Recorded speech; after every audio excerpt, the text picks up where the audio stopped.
So again, dollar, top left, euro, bottom left, S&P top right, and we're going to put gold bottom right. Let me get everything set up here, guys. 10 seconds here. Quick breaking news coming in hot for you.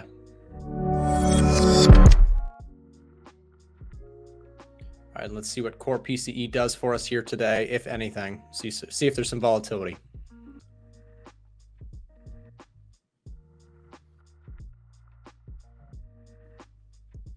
All right, and there we go. We got a little bit of move. S&P up, dollar down, Euro USD up, gold up. This would perhaps suggest that inflation numbers did come out cooler than perhaps what was expected. Let's go double check that. Yep, 0% GDP from Canada. Oh, that's not okay. Hold on. Waiting for the response here. S&P is moving higher as we speak. Gold 1909 trading.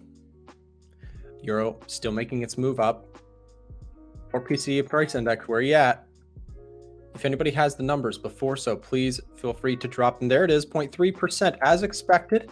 And let's see if that does move the markets here. Gold is moving up, S&P up, dollar down, euro dollar up. Again, markets liking the reaction. Reacting well to the news, liking the number here. Dollar, again, rejecting off of the 4-hour level of resistance. And there goes the S&P, guys. That is another move higher here. The stock market is just on fire. It is a year for the bulls and a year for the bears to rest in peace. Or in pieces. Rest in peace is more likely.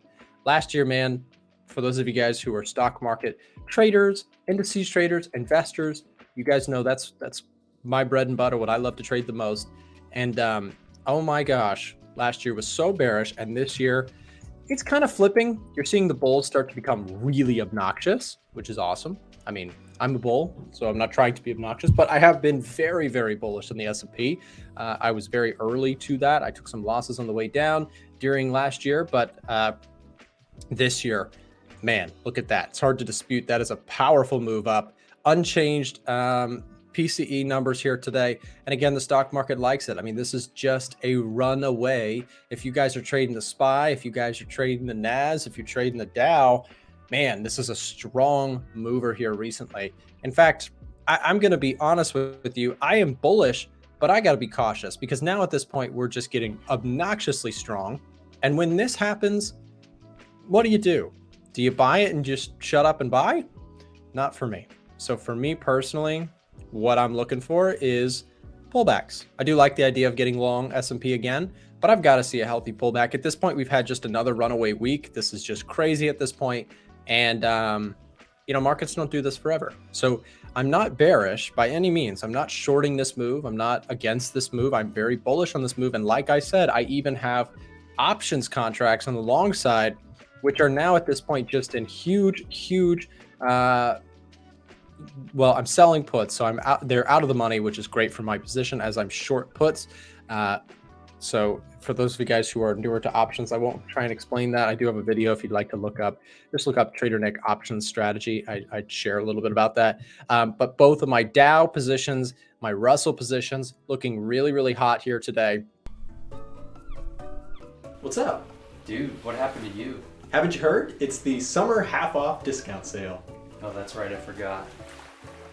Right now only, get half off any of our VIP Discord memberships. These memberships include access to our signals, where you can get entries and exits from Frank and I, and full breakdown and analysis with each trade. You can learn our strategies in detail. You can learn how to get funded with our training material to help traders looking for funding.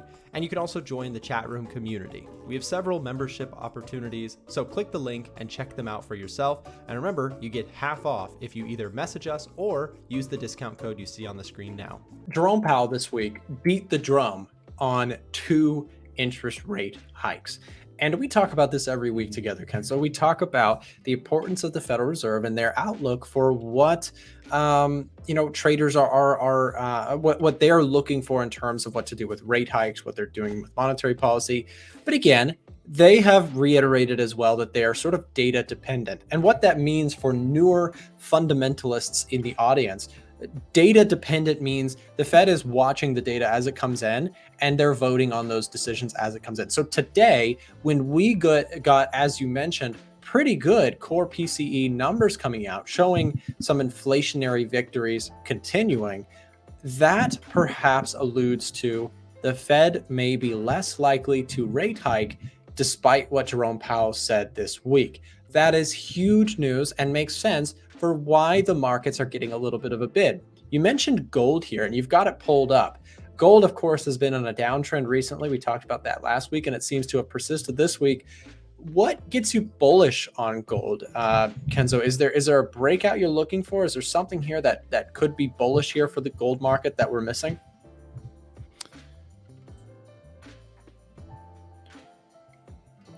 Yes, on a bigger time frame, I went on a daily time frame and I tried to have like something like a support there.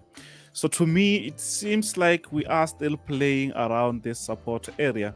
So I can say gold, for me, gold, it's simple because since they were talking about the interest rates, obviously that it's seriously heavy on gold and other economic news.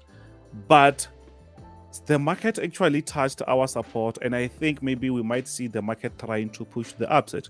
So if maybe we go on a bit smaller time frame, like 4 hours or maybe 2 hours, let's try 4 hours. I think we can easily see, I think my PC is very slow. So I think we see the market respecting this area. So for me to jump in, I just have a smaller is going to. If the market is going to break this area, then I will actually say, yeah, now it's time for me to jump on gold. Actually, if it breaks this area, I still believe that gold can still push the upside, but it seems like interest rates every day, it's all about interest rates. Every day it's all about interest rates, and it seems like everyone is afraid.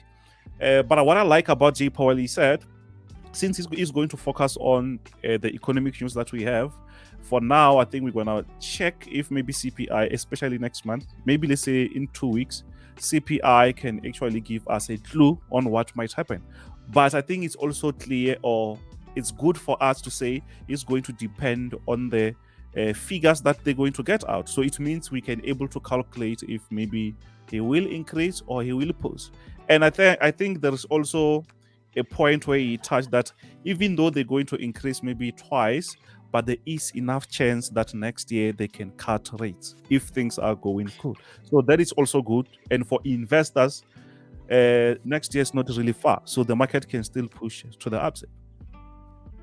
Yeah, no, great points there, Kenzo, because you talk about something that is really important. There's this dispute on whether or not they're going to go one more time or 2 more times. But perhaps one thing that is very important to investors and to traders alike, whether you trade gold, the dollar, the indices, it doesn't matter. The conversations that we're having are really, really important for traders out there, because you mentioned something there.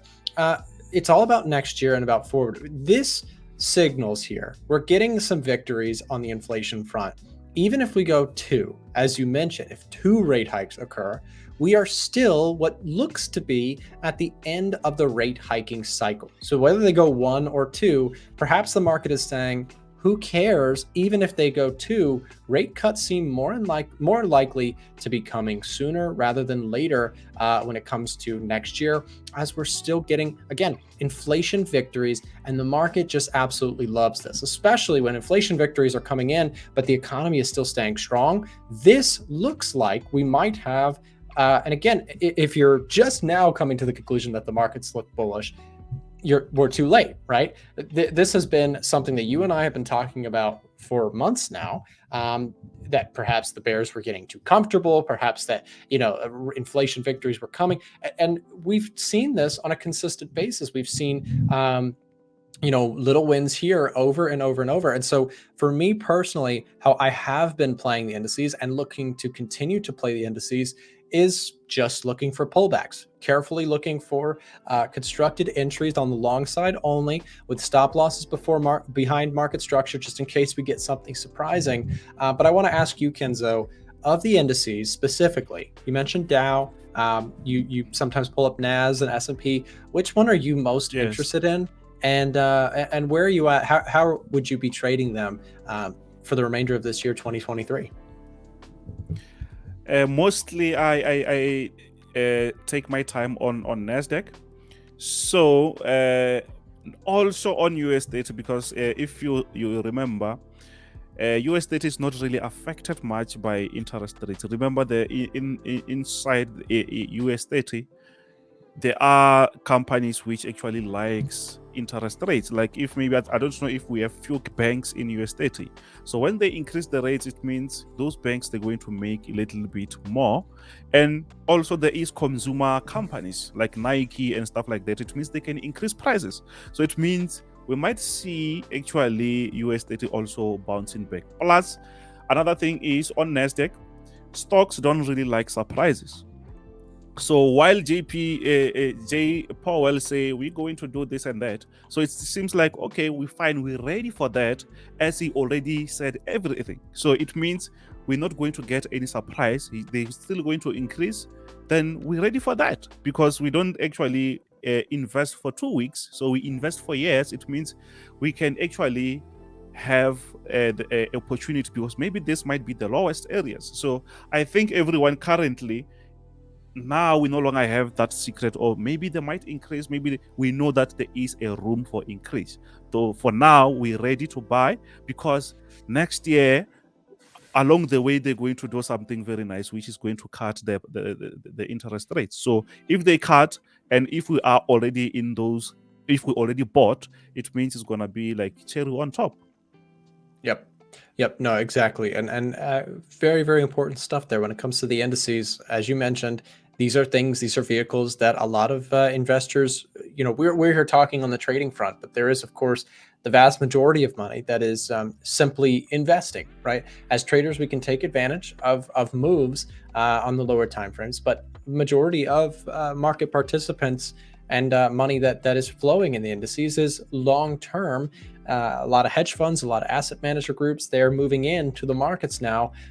We, like you said, we may be thinking that, hey, this looks short-term high, but if you're somebody who's investing for the next 5 years, 10 years on behalf of clients, if you manage $1 billion and you've got to deploy capital somewhere, and suddenly, hey, the threat of the Fed, the knife is dull kind of thing. It's looking a lot better. So again, Euro JPY has a score of 6. This is a positive reading, a strong buy signal for us. CAD JPY and dollar JPY as well. I do kind of like dollar JPY also. This could probably be traded on a very lower time frame for very active trading purposes. Perhaps there's something here today for dollar JPY. Though I don't like that we broke support like that. Possibly not, but I do, again, these are now, when you get a signal like this on the Edge Finder, this is not, oh, go buy it immediately. What it is, okay, factors here on the Edge Finder are pointing generally to a bullish reading. So I can tell you right now, GJ has been a buy rating on the Edge Finder for the last few weeks. So if I take a look at GBP JPY and I pull this chart up, it's been bullish for like weeks on this thing. So, and you can see GJ has been going up beautifully, but that doesn't necessarily mean I buy it up here. It means I look for me, what this means is I look for it on my technical, pullbacks. I'm looking for lower time frame trades. I'm looking for, even though, this gives a buy or a sell, doesn't necessarily mean I just outright buy or sell something. I'm using it in confirmation with my own technical strategies. So I also have CAD Yen on here, JP225, Bitcoin, Aussie Yen. On the flip side, we got things like Euro CAD, Aussie Swiss, Euro Pound. Euro Pound might actually be interesting, guys. Euro Pound. So reason I bring up Euro Pound is that inflation, do we have inflation preference here? We do. Okay, check this out. So inflation preference, this is a column we've been working a lot on behind the scenes. We've been recalculating our formula for inflation and making it a little bit more advanced. We'll have documentation for those of you guys who are Edge Finder users. Frank is writing up our scoring algorithm on the inflation category currently. He's been working on that this week, and he's done a great job with just getting our scoring for inflation in. But again, this morning we had out of the European world, we had cooling inflation. But in the UK, we have hot inflation. That divergence deserves a bearish reading. Why? For euro pound, why does that deserve a bearish reading? Well, it tells us that UK has this high inflation where they might need to raise rates, and Europe has perhaps a softening tone in that area. So that would allude to sell the euro, buy the pound if you're looking at that specific column. What this chart shows you, we take into consideration all these different factors, and our algorithm, which again, there's 3 of us behind building this and designing this tool, we are trying to compute more methodical, better and better readings in every single category. Don't forget to check out the links in the description if you want our broker recommendation, access to our free Discord, free EDGEFINDER, or want to chat with us on Telegram. Remember, you can watch us live in the markets every morning starting at 9:30 a.m. Eastern Time, and we have lots more free trading tools and content available on our website, a1trading.com. Thanks for watching.